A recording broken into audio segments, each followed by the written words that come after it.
कविता से पहले 4 लाइन सुनाता हूँ जो मेरी नहीं है।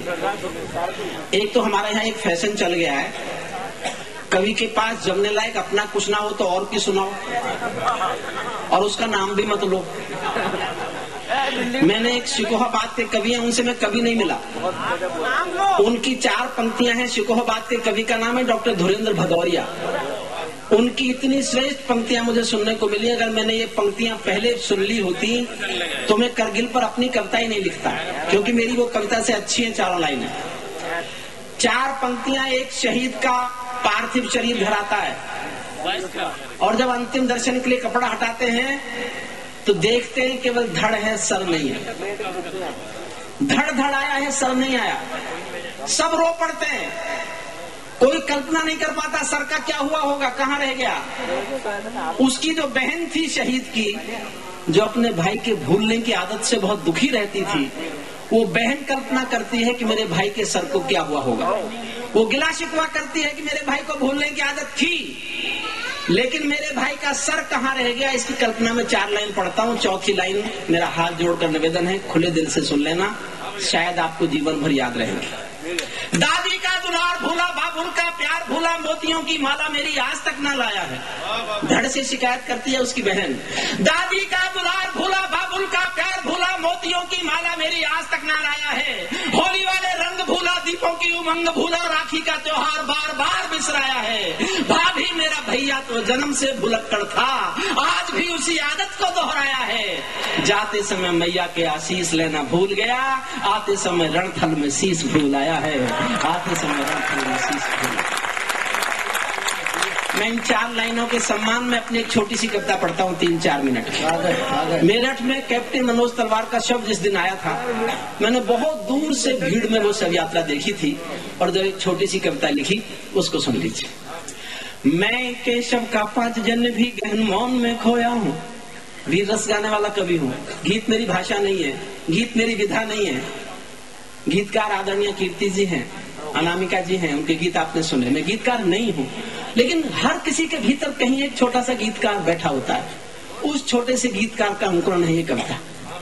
मैं केशव का 5 जन्म भी गहन मौन में खोया हूँ, उन बेटों की याद कहानी लिखते लिखते रोया हूँ। उन बेटों की याद कहानी लिखते लिखते रोया हूँ, जिस माथे की कुमकुम बिंदी वापस लौट नहीं पाई, जिस माथे की कुमकुम बिंदी वापस लौट नहीं पाई। चुटकी झुमके पायल ले गई कुर्बानी की अमराई, कुछ बहनों की राखी ले गई है बर्फीली घाटी में, कुछ बहनों की राखी जल गई है बर्फीली घाटी में। बेदी के गठबंधन मिल गए हैं करगिल की माटी में, पर्वत पर कितने सिंदूरी सपने दफन हुए होंगे, विश्व बसंतों के मधुमासी जीवन हवन हुए होंगे। टूटी चूड़ी धुला महावर रूठा कंगन हाथों का, कोई मोल नहीं दे सकता बासंती जज्बातों का, कोई मोल नहीं दे सकता बासंती। टूटी चूड़ी धुला महावर रूठा कंगन हाथों का, कोई मोल नहीं दे सकता बासंती जज्बातों का।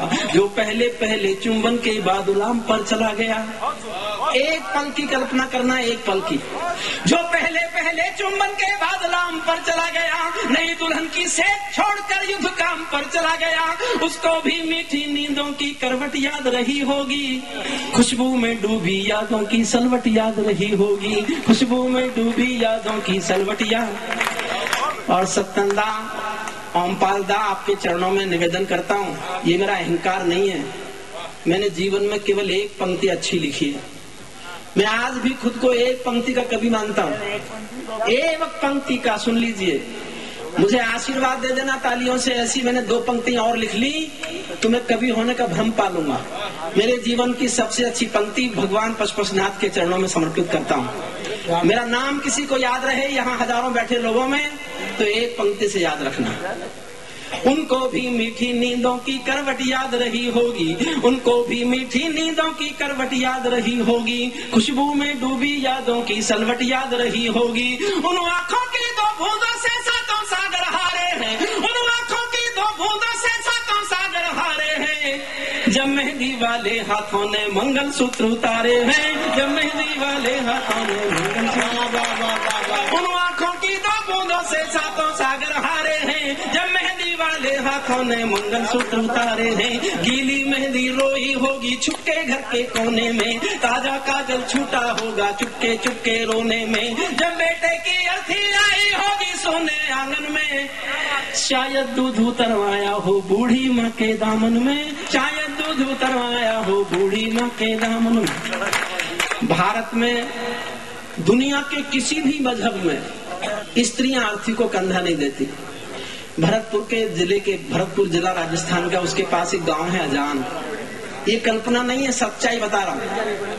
वहां का एक बेटा शहीद हुआ था, वीरेंद्र सिंह, उसकी पत्नी का नाम है गायत्री देवी, हरदा में सम्मान हुआ था उनका।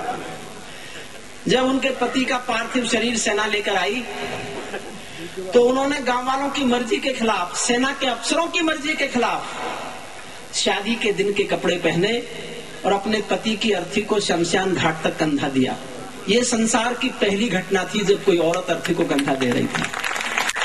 किसी मजहब में स्त्रियां अर्थी को कंधा नहीं देती। मैंने एक पंक्ति लिखी है, उसको प्यार दे देना बस। जब बेटे की अर्थी आई होगी सोने आंगन में, शायद दूध उतरवाया हो बूढ़ी माँ के दामन में, वो विधवा पूरी दुनिया का बोझा सर ले सकती है, वो विधवा पूरी दुनिया का बोझा सर ले सकती है, जो अपने पति की अर्थी को भी कंधा दे सकती है, जो अपने पति की अर्थी को भी कंधा दे सकती है। मैं ऐसी हर देवी के चरणों में सिर झुकाता हूँ, इसीलिए मैं कविता को हथियार बना कर गाता हूँ, इसीलिए मैं कविता को हथियार बना। जिन बेटों ने पर्वत काटे हैं अपने नाखूनों से, अंतिम केवल 6 पंक्ति पढ़ता हूँ, सैनिक के शौर्य पर बोलता हूँ, कल्पना करो कैसे लड़े होंगे। जिन बेटों ने पर्वत काटे हैं अपने नाखूनों से, उनकी कोई मांग नहीं है दिल्ली के कानूनों से, उनकी कोई मांग। अजीब देश है ये। इस देश में क्रिकेट और कृषि को एक ही मिनिस्टर देखता है।